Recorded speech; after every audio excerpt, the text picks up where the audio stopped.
Friday Night Racing on Off the Ball. And they're off. Brought to you by Go Racing.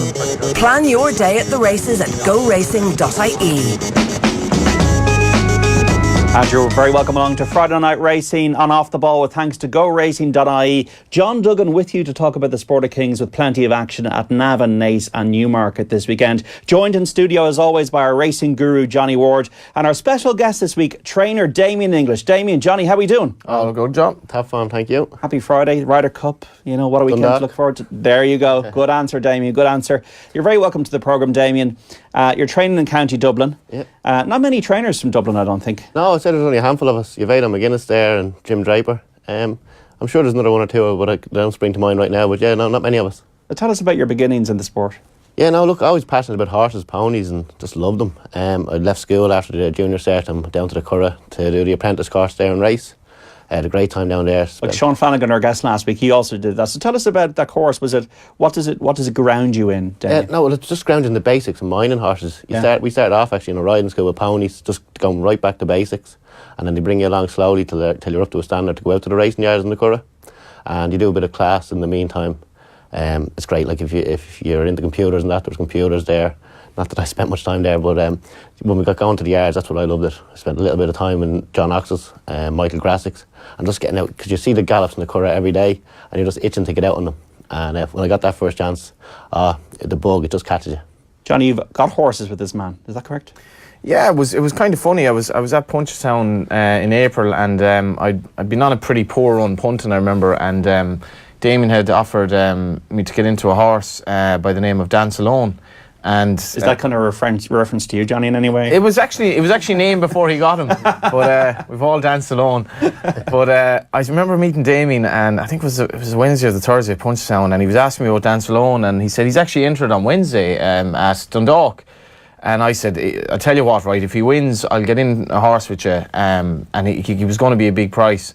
And he won at 16-1 at Dundalk, and it went like clockwork. It basically went like everything he said would happen. And then Damian sold the horse on, got new owners. The horse has been a bit of a star, and we've become good buddies ever since. I'm hoping to even get invited to his wedding if he ever does get married. Yeah, well, that's all up to her now. She's got me under serious pressure to earn some money this winter, and Dundalk to pay for it.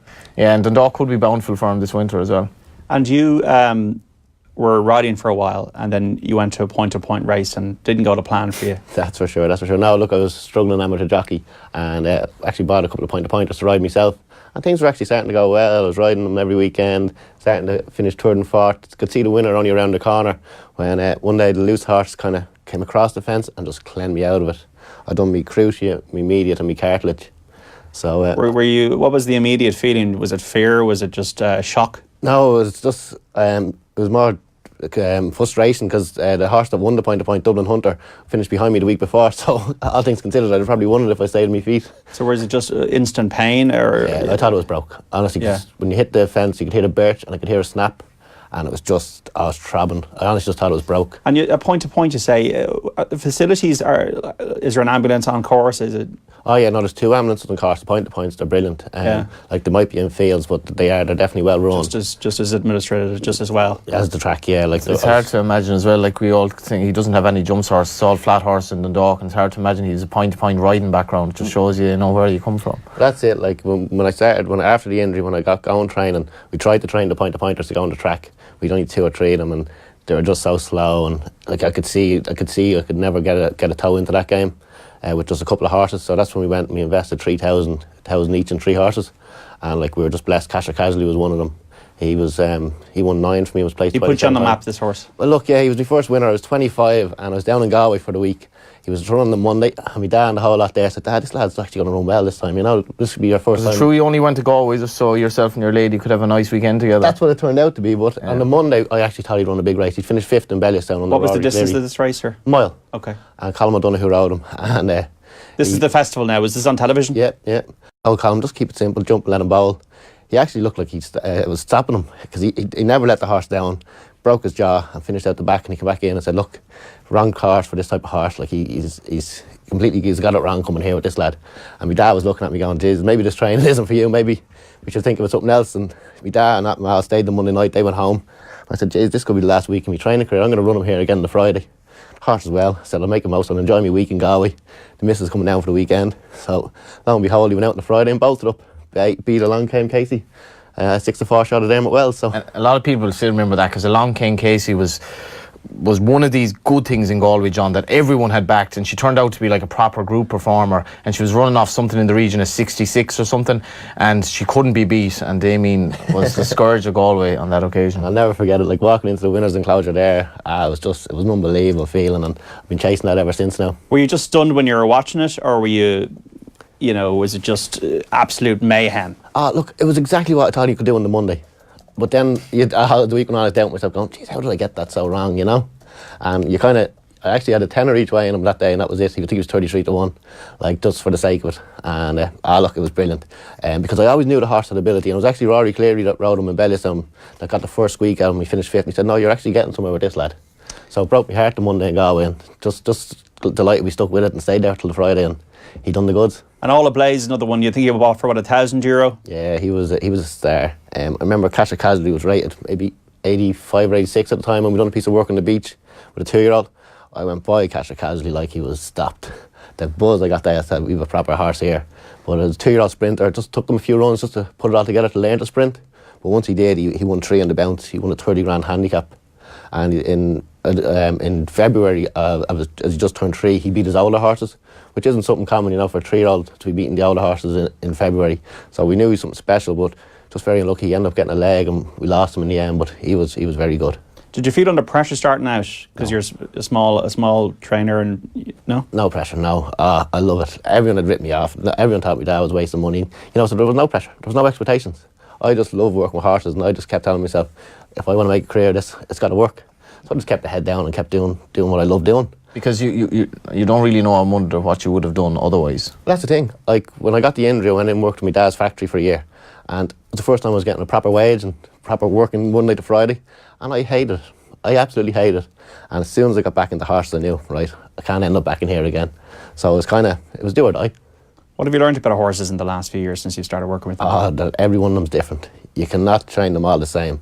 They all have their little quirks, little personalities, and that's one thing we do is we never train them all the same. Some horses they need a lot more short, fast work. Other horses need a lot more rest, and it's figuring each horse out, and that's what I love. I love getting a horse in the yard and just find out, right, how can I get him to his best physical condition to produce his best in the race course, and that's what I love doing. I get a real pleasure out of that. You trained up on the beach? Yeah, see, that makes it even more special because horses coming from big yards, run walkers, run gallops, they're doing the same thing day in, day out. It's almost like an industry for these big yards. That's his big thing as well, that like the horse that gets kind of maybe fed up of being in Newmarket or the Curragh, change of scene, goes to the beach, a lot of I suppose beach exercise, that it can revitalise them, like I suppose like a player nearly going to another club or whatever. That's it, yeah, like it's totally different. It's something they've never done, and like if you get a horse that's a bit sick of it there and just kind of fed up, well, we just bring them down to the beach and walk in the sea for a month, Red Rum was trained on the beach. That's right, yeah, like there's been plenty of good horse training on the beach, and it's just my horses, what we do with a whole system where they go down, they do their little canter or swinger, they walk in the sea, and then they'll roll in the sand. We'll take the sack off and let them roll in the sand. And after a while, the horses, all they think of associate going to the beach with is having that roll in the sand.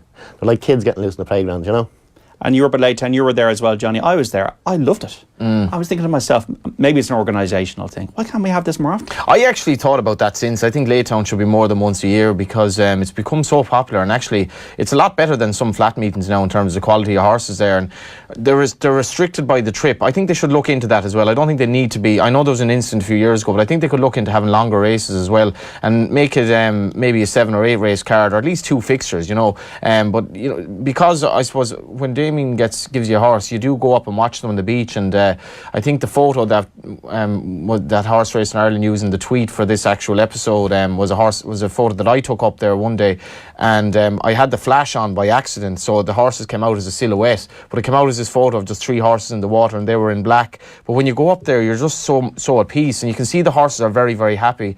And I was always fascinated by Damian saying the horses associate things with something else, and horses who maybe lost their love of the game, they associate racing maybe with some sort of injury they have, or with pain, or with losing. And his thing was like, once they go up to the beach, they know they can have a roll and they can enjoy themselves and they're happy. Yeah, that's something I really think, because it was such a great day out, and it's not about betting necessarily or points or whatever. It's just about seeing a beautiful day. You can see the whole of the IRC ahead of you, and these horses are running and they're coming towards you, and I thought it was fantastic. You have a great view as well. Yeah, you do, and why can't we have this every month in the summer? I'm sure we'll be able to do. So Tribal Path, Red Adventure, other horses that you've had success with? Yeah, Tribal Path has been a bit of a superstar. He was 1,200 guineas purchased in Newmarket, had won once and lost. The way you say guineas. That's the way it should be done, isn't it? Yeah, well, that's it. That's all we know over there. So we got him back, and it actually took me a year to figure him out. And he was one that taught me. I've learned so much from that horse because he had so many little problems. And it took me a while to figure him out, but it was definitely worth it, because once we got him right, he won 6 in 6 months. He won 4 on the bounce for me. He was 4th in Irish Lincoln, which is probably still one of my best runs for a horse, and he was just touched off in a 100 grand handicap in Galway. We sold him last year as an 8 draw for 20,000, but we were lucky there about a month, 6 weeks ago to be able to purchase him back. He's his first, runs at Dundalk tonight. Yeah, his first start back with me tonight. So look, to get him, we sold him last year right in the 80s, and to get him back off 68 is something I could never have dreamed of.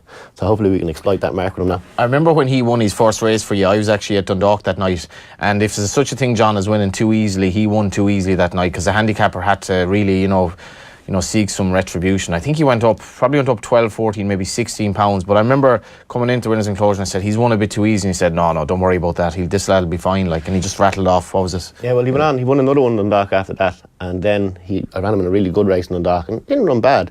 But his first run back on the grass, off a lower rating again on the grass, he went off at 25-1 in Cork.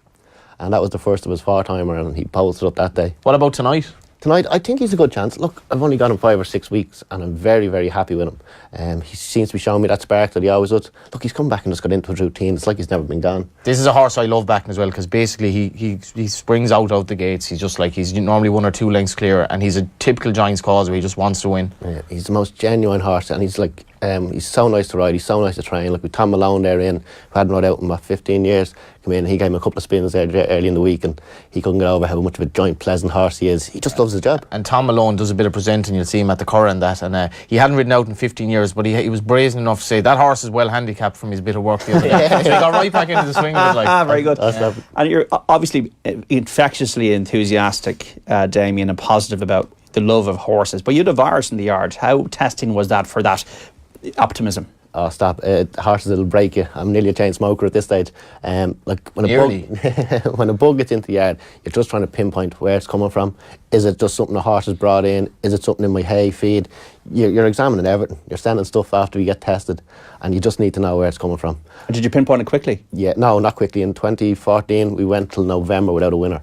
I've had a winner every year training, and that was my worst year. And it wasn't until November that we got the winner. I was actually asked Dad. But that year taught me so much more. I learned so much in that year. Did you learn about yourself as a person, about your own personal resilience? Yeah. I'm sure there are a few dark days. Oh, big time. Like, I don't know how my missus is still putting up with me and my family, because you could be pulling your hair out. You'd be up at 6 in the morning, be in cleaning stables, disinfecting.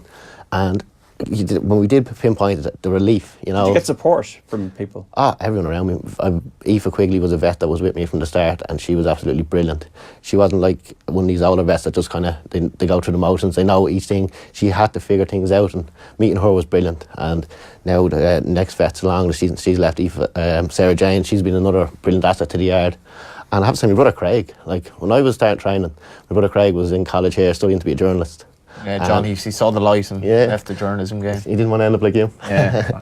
No, he was working half days, and when he got his degree, like he'd done a thesis on Coolmore Ballydial, so he was getting more and more sucked into it the whole time, and he's just become my right hand man now. I can just leave that yard to him now, and we've simplified it. It runs like clockwork, but you just have to be meticulous, observing everything. And Craig's been brilliant, and he's really got a mind for the fact and figures and that. So he's able to run the business side where I wouldn't have been. Billing owners, if I thought you could send me a horse I'd win, I'd nearly train it for too cheap. Where he's put the price and say, no, this is how we make a living out of it. And we're trying to make a business now. So the two of us together, we're working really well. So it's great. What are the ambitions, the dreams? Let's keep training winners. Yeah. I just keep training winners. That's all I want to do. I just love it. Like all I want to do is win races, bring horses along. Look, wherever it takes us, it takes us. But as long as I'm training horses and they're winning, I'll be happy. I know, like Horse Racing Ireland obviously sponsors the show, and we're I suppose we're selling a dream to an extent, and this is a tough game. If you're getting involved in ownership, you know that it's likely that you're going to lose more money than you're going to win. You might have your day out, a couple of good days out possibly, but absolutely, you know that it's the money that's going out every month don't expect that back. Yeah, so it's like bills were somewhere in the region of 1,200-1,400 a month, give or take. You know, if you're with a bigger yard, it's more. You might get less, but probably that should be at least the minimum you're paying. But Damian bought like Geological for 800 guineas, and I remember he was a 2-year-old rated about mid-80s for Richard Hannon, and he'd been consistent. And I remember saying to him, I couldn't figure out, how did you get this horse? Is he missing a leg or something? And they thought that. And what has he won? Like 148,000 now. And he's not finished. He's only a 6-year-old. What did you see in him? He'd won twice the 2-year-old. His last run for Richard Hannon, he was third in the sprint at Epsom. But he'd only ran twice as a 3-year-old. And there was rumours that he was a bleeder. A bleeder heart that kind of burst inside. That's one thing you're not perturbed by. No, because my first 2 were bleeders, Cashel Casualty and Olive Blaze. And because my first 2 horses were bleeders. Sometimes you got to take a chance. Like Denman, they took a chance on. They took a chance on Silver Birch. These horses won Gold Cups and Grand Nationals. If you're an owner, like, you're not going to go near a bleeder, right? So if there's in America, they may run horses on Lasix. We don't do that over here. I think it's a far better way over here. But Damien isn't perturbed, and he seems to have a system to deal with it. Yeah, well, that's it. You find out why they burst. Every horse, horse can just get labelled a burster and that's it. But if you actually go into it, every horse is bursting for a slightly different reason. And once you pinpoint the reason, then you can start to treat it, you know. I think Damien, you're an example of why people would want to buy horses as a syndicate, because it's not all about Willie Mullins or Aidan O'Brien. And as brilliant as they're doing for Irish global sport, it's also about yourself and about Johnny, having horses with yourself. But that's the thing, like, there's so much fun to be had going racing, and like to go to Dundalk, and like tonight we're taking on Aidan Joseph O'Brien with an 800 quid horse, like, why not? Let's have a bash. Not only that, well, if you're in the Dublin region and you want to get into horsemanship, he's based in Dublin, he's by the beach, you're half an hour away if you're around city centre or whatever, and then when you go into the yard, you're treated like somebody that actually matters, like, and it's a small trainer and you feel part of it. I've really enjoyed it anyway so far. That's good. Let's look ahead to the weekend. 2 Group 1 races at Newmarket. We got the Juddmonte Cheveley Park Stakes at 2:25 tomorrow. A Group 1 race for fillies over 6 furlongs. Johnny, the favourite for this is Pretty Pollyanna, Sylvester de Souza in the saddle for Michael Bell. Is it a worthy favourite? Yeah, very good performance in France last time, beating the Colts. And I suppose the last kind of proper horse you can think Michael Bell had was probably Sariska, and she actually she became a bit of a madam later on in her life. She wouldn't leave the stalls, but this filly's already rated 117, and she's probably just shown too much for the likes of these. Now, Aidan's horse in the race are very interesting, so perfect last time. She ran up against Advertise at the Curragh. I suppose it was a race in which Sergei Prokofiev was very disappointed. People remember it for that. But she was well backed, and her form is rock solid at 10-1. She's a good each-way chance as well. But I think Pretty Pollyanna should be probably the one to beat, all right. Do you view in this one, Damien? Yeah, I agree with that. Now, look, Sheila Lavery is one of the best trainers in the country, if you ask me. And her horse running the Mile was fantastic. That's Lady Kai, yeah. Yeah, and I'd just love to see her horse run a big race here.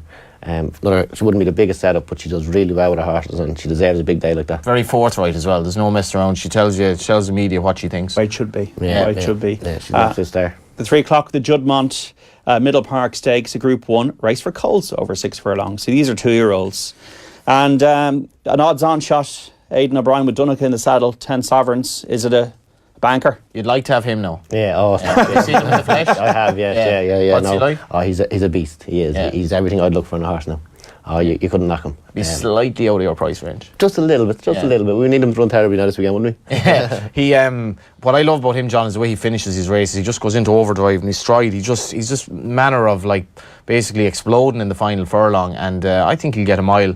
But again, I'm going to oppose him because just at the prices, like Sergei Prokofiev is 8-1. He's kind of forgotten. He wasn't right the last year. They put a tongue tie on him. You could explain that as well. Why would you put a tongue tie on a horse? A tongue tie is just to help a horse with their breeding. If we ever get a horse with wind operated on, we'd always tie their tongue down because you just want as clear an airwave as possible, no interference. And it's one of those things, like sometimes you can try it at home on a horse, and if you think it brings out the slightest improvement, you're going to go with it. Would a horse resent it? Yes, oh yes. Yeah. Fillies can be, geldings normally don't mind, but an odd filly now can actually rear up when you put it on. But it's one of those things, you trial and error at home first, and if you feel it's improving a horse, you stick with it. Sometimes the media, you think you should be tongue tied every second week as well. But Sergei Prokofiev, to me, just at the prices, he is the forgotten horse. He's running the Coventry, he's performed early in the season, massive regard for him at home.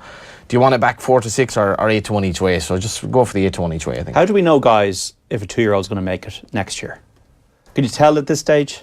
Yeah, you can to an extent, yeah. It's all about how they train on, really. But no, you can see the class. Like when you're watching 2-year-olds, you can do 2 or 3 runs in a 2-year-old career. You can see them progressing, and you can kind of pick out the ones that are gonna make it.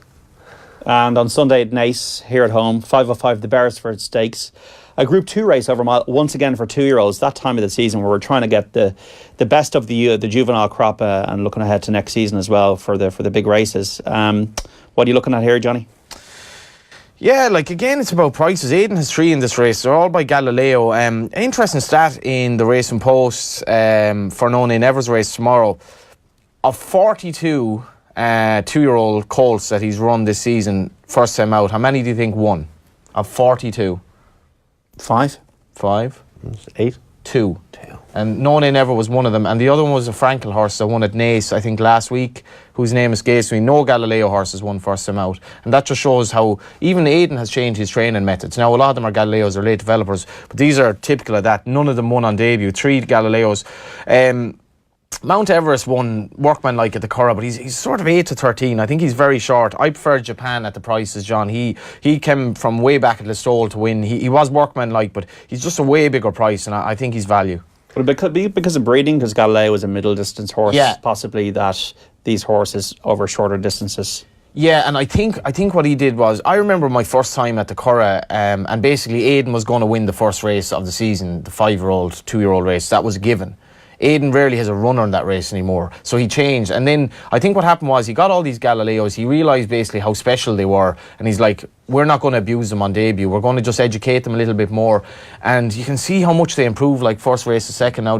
I'm sure you'd love to have like proper maiden kind of contenders as well. Oh, look, that's the dream someday, yeah. But like with 2-year-olds, their first run can make or break them. Like if you have a 2-year-old and you have them wound up to win first time out, and they get upset in the stalls and that, they can think about then the next day. Like the first run does make or break them. You need everything to go smoothly so they can progress. Like if they get a fright the first day, you could be in trouble, you know. It's a cracking card at Naas as well, John. You know, just from start to finish, really good racetrack. The owners and trainers. Is it a better flat track than a jumps track? I love it as a jumps track as well, actually. I mean, I think it's quite a fair track. It's a very stiff finish, you know, and 7 furlong races at Naas and Navan are kind of the equivalent to me of a mile race on a flat track, but they put in this owners and trainers kind of, it's a circular kind of structure, and you're basically overlooking the finishing line. One of the best views you can get at an Irish race meeting, and a really, really good racetrack, and hopefully there's a good crowd on Sunday. Mm-hmm. Yeah, we're talking about late time there. Are there tracks you want to win it? I don't know, you said you were a winner of the Curragh this the season. Curragh was high on my list now, so I was delighted to this season. Ferios is another local track of mine that I've never had a winner at. Now that's one I'd really like to. But other than that, now we'll just keep tipping away at what we're doing. So what do you know now when the flat season the turf season draws to a close? What will happen in the winter? It'll be up to Dundalk a lot? Yeah, this is my busy time now. This is when we really get going, and we'll target Dundalk every Friday. There's an odd Wednesday meeting there, but now there's plenty of prize money in offer up there, and we've 15 there in at the minute, and going to the sales next month. Hopefully buy a few more. So in 2016, I think we got about just over £100,000 prize money with 8 horses. So that's in my mind to try and beat that now this year. And would you ever think of going dual purpose or anything like that? Not at the minute. Look, as I said, I followed the jumps, would you? Oh yeah. Jump racing was always my passion. But for a business model, I found something that works. And eventually, maybe someday, if people were to invest in buying me nice National Hunt horses, but you take on the likes of Gigginstown, Richie, JP McManus, you know. So for me, it doesn't make sense. But I'd never rule anything out with horses, you know. You've horses by some really good stallions in the yard at the moment, like Dubawi, Warfront, and maybe your stock is just rising a bit as well in terms of quality. Yeah, well, like the last 2 sales we've gone to now, we've bought 2 horses for around 14,000, like, and that'd be a lot for us, you know. And we bought a couple for 7, when before it was all $5,000 or less horses. So we've upped the budget. Is it nervous handing it over, or once again? You're just putting that out? No, it's just a price. Like I just focus on the animal. I wouldn't put the money down if I wasn't happy with the horse I was buying, you know. So good philosophy. Yeah. Well, we see what Gavin Cromwell's done well in the recent years in the jumps coming through, and you know you want to see people coming absolutely through. Yeah, and this year's been a bit different in that regard. Ken Condon won the Guineas, the 2,000 Guineas. Jessica Harrington won the 1,000 Guineas, and you know, you just saw more of a spread. I suppose Aidan had a quite enough year, but you know, I'm obviously a Galway man, but none of us really want to see Kilkenny win the All-Ireland every year. You know, I think most people don't want to see Dublin win the All-Ireland every year, and it's not. You just want to see a more level playing field, and that's why. You know, that I guess you want to see young people come through. You want the dream to be realistic, you know, and Damian has shown that it is. Time to try and make some money, folks. Our Injured Jockeys Fund, thanks to Johnny Ward, is up to €515. Did you have a good run last week? Best not argue, yeah, for Joseph O'Brien, won readily at Goran, completed 2 on the bounce. For her, another, and this is an angle as well, because he got that horse for another yard, and you know, I suppose it's something it's an angle you look for. Can you improve one out of another yard? Yeah, well, that's the thing. Like, you always like to think you're doing things better than the rest of them. So yeah, because you've had very few horses that from the get go, like. That's true. Yeah, no, that's very true. And I'm always trying to improve them, but it's not even improving. It's just getting them back to their best. You know, for some reason or other they lost away, but it's just getting the horse into their peak mental health, physical health, and cracking on with them. Well, I also, this is a bit of a tangent now. What I love the last time in the Damian's yard, we went into the paddocks behind his yard, and all the horses were there in their own little paddock, and Craig was there at the time. He was telling us about each of their characters, and he said, this is a confident kid, he's got real swagger, he's exactly like his name. That's Sea of Rome, he's a little bit more laid back. And the two of them were in kind of fields, in paddocks together, and Confident Kid was giving them all the works, and Sea of Rome was kind of timid, but then eventually he got into it, and you can see they were buddies. And like, I love that just human aspect of it. Like, they have their own characteristics. They do, big time. And like, geological there, him and Mockalad, if they're out in paddock beside each other, they're always enticing each other to race up against the wire against each other. You know, they are real competitive. They become your children in a way, do they? Oh, they do. Like, I could park the Jeep in the field and sit there for 3 hours just watch them in the field. Like, it's great, and they're entertaining, and they all have their own quirks, but they're all very competitive. If you watch them just in their natural environment, they are all edging each other on and real competitive animals. So that's brilliant. So this week, thanks to the tote.com, we'll try and make a few more quid for the Injured Jockeys Fund. Our €100 bet this week is what, Johnny? I think it's at Naas on Sunday, 4:35. It's in the it's a Joe McGrath handicap. Yeah. It might be the only handicap at Naas, actually, and it's a competitive race. Amanat has blinkers on for the first time. He was with James McCauley. I think he was with John Gosling initially, and a lot of the owner's horses, James Goff, who would have served in the HRI board, might still be on it, have gone to Dennis Hogan, who's a good trainer, a very shrewd operator. Big Tipperary hurling fan, so we'll have big hopes for next year. If you don't see him racing, you'll see him at Croke Park. But this horse ran a blinder both at starts, and it's a nice weights revision with only spoofing last time from Navan when missed the break, and his blinkers on, probably just to sharpen it up a little bit. And I think Dennis will do well with the Goff horses that he's gotten, and I think this horse has a huge chance. I would also give a mention to Miss Power for Eddie Lynham. He's had a quite enough year, but she ran a blinder at the Curragh and could be interesting. But Amanat has a huge chance. Amanat, the paper favourite with the Racing Post for this race on Sunday, the 4:35. This is Johnny Ward's bet. Now check out what the prices are on the tote on the day, and we'll try and we can see if we can get some more money for the Injured Jockeys Fund. Lads, thanks so much for coming in. Damian, are you into other sports as well as horses? Look, I actually played a lot of soccer growing up in that. I played my fair share of GAA. I'm big into sports. Actually, my local football club are doing a raffle for a house. Right. For a house, if anyone's interested. They're trying to get the local football pitch closer to the village, and they're raffling a house. It's £100 a ticket. Okay. And you can win a 2-bed house. And what's the football club? Boscadan FC. Okay. You check them out on Facebook and that. But I think it's the house and 10,000 comes with it to invest in doing it up and that. So it's a great cause. It's a great little club. Look, we started out the seniors there many years ago as a bit of a pub team, but they've got 2 senior teams now, and it's getting a bit more serious, and they want to invest in the club. And I think this is a brilliant raffle. Like, to win a house for £100, it's something a bit special. Yeah. So just check that out. Johnny, you going to the Arc?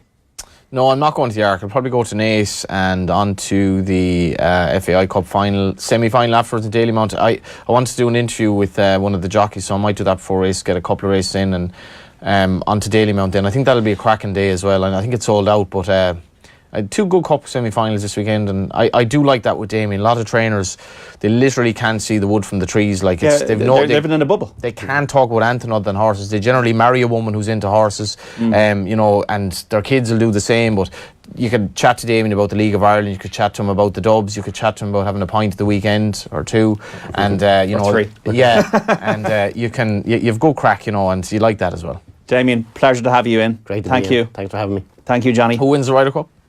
Oh, the USA. I said 17-11 this morning, so I don't know what it's like at the moment, but yeah. I am disappointed because rarely do we have the TV on in the studio. The bloody Ryder Cup is on, you know. Yeah, privileges. Anyway. Johnny, you were a pro throughout this edition of Friday Night Racing, thanks to GoRacing.ie. Next week we'll look forward to Tipperary and the Prix de l'Arc de Triomphe. So for now, slán go fóill. Thank you. Friday Night Racing. On Off the Ball. And they're off. Brought to you by Go Racing. Plan your day at the races at goracing.ie.